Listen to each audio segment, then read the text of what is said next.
जरा सोच के देखो, एग्जाम से एक रात पहले तुम्हारे दिमाग में हर तरह के सवाल चल रहे हैं। क्या मैं सब कुछ याद रख पाऊंगा? अगर मेरी शिफ्ट टफ हुई तो? अगर कुछ गलती हो गई तो?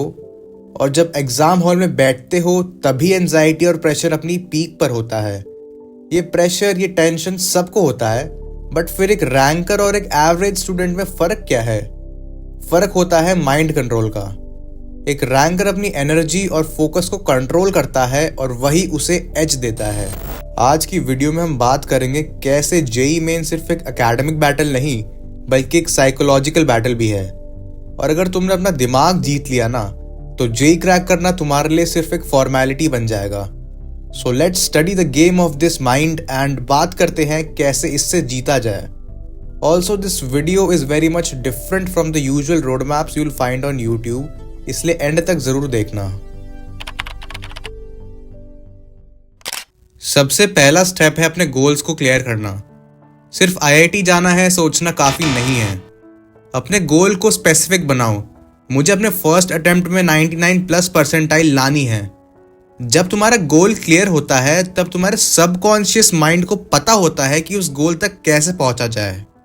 अब कई बार हम देखते हैं कि उस बच्चे ने नए नोट्स ले लिए या फिर किसी और कोचिंग मटेरियल का डिस्कशन चल रहा है और हमें लगता है कि शायद हम पीछे रह रहे हैं। इस फोमो को अवॉइड करना बहुत जरूरी है। ट्रस्ट मी, अगर तुम अपने रिसोर्सेज और प्लान पे स्टिक करोगे ना, तो डे बाय डे आगे बढ़ते चले जाओगे। अपने दोस्तों से कभी कंपेयर मत करो। ऑल्दो एक हेल्दी कंपटीशन बना रहना चाहिए, बट हर किसी का पेस और स्टाइल अलग होता है, इसलिए सिर्फ अपने इम्प्रूवमेंट पे ध्यान दो। Next thing is building a routine. Psychology research कहती है कि जब आपका स्केड्यूल प्रेडिक्टेबल होता है तो आपका ब्रेन ज्यादा इफेक्टिवली काम करता है। इसलिए एक फिक्स टाइम पर उठना, पढ़ना और रिलैक्स करना बहुत इंपॉर्टेंट है।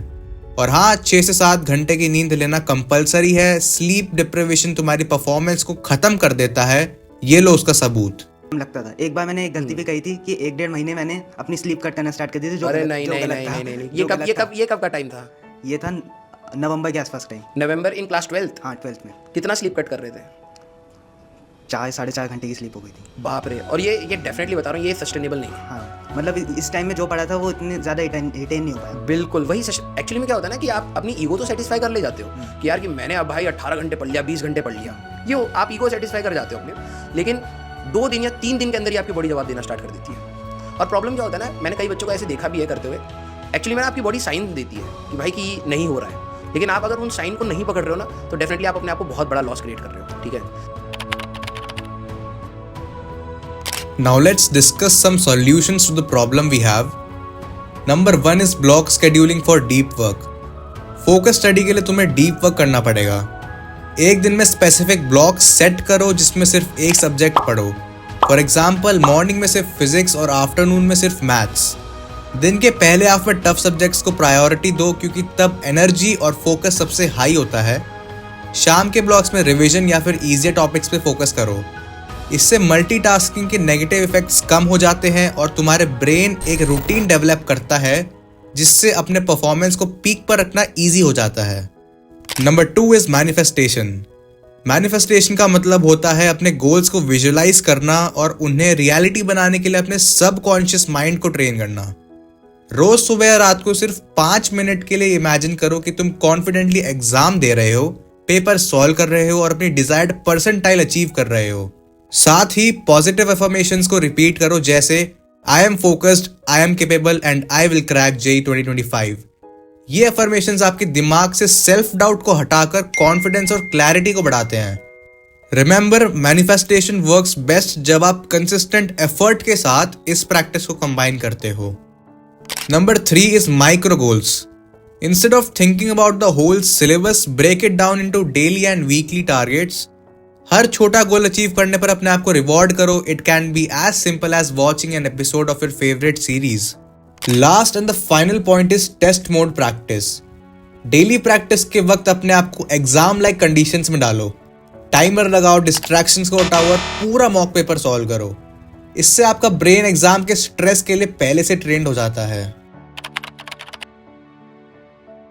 अब क्योंकि मेंस को अराउंड 1 महीना ही रह गया है, let's discuss some exam day strategies जिसे तुम्हें सिर्फ एग्जाम डे ही नहीं बल्कि अब से आने वाले सारे मॉक टेस्ट में भी अप्लाई करना है जिन्हें तुम दोगे। First thing is don't over commit to a question. एक कॉमन मिस्टेक है कि हम टफ क्वेश्चंस में अटक जाते हैं और प्रेशियस टाइम वेस्ट कर देते हैं। रूल सिंपल है, अगर 2 मिनट में क्वेश्चन नहीं सॉल्व हो रहा तो मूव ऑन, बाद में वापस आ जाना उस क्वेश्चन पर। नेक्स्ट पॉइंट इज दैट कुछ क्वेश्चंस का डिस्क्रिप्शन ही काफी डरा देता है। एनटीए ऐसे बहुत क्वेश्चंस बनाता है जो होते इजी हैं बट इतना बड़ा चढ़ा के डिस्क्राइब करता है और कॉम्प्लेक्स वर्ड्स यूज करते हैं जस्ट टू स्केयर। इसलिए डरना बिल्कुल नहीं है, क्वेश्चन के डेटा को साथ में लिखते रहना है और आराम से सॉल्व कर लेना है। Last but not the least is the power of breathing. अगर एग्जाम के बीच में लगता है कि एंजाइटी बढ़ रही है तो बस 5 से 6 डीप ब्रेथ्स लो।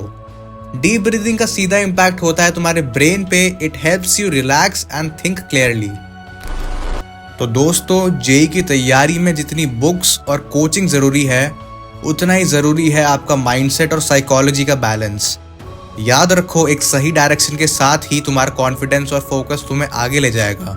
अगर आज की वीडियो ने तुम्हें कुछ भी नया सिखाया, इंस्पायर किया, तो मुझे कमेंट्स में ज़रूर बताओ कि तुम कौन से टिप्स को अपनी प्रिपरेशन में अडॉप्ट करोगे।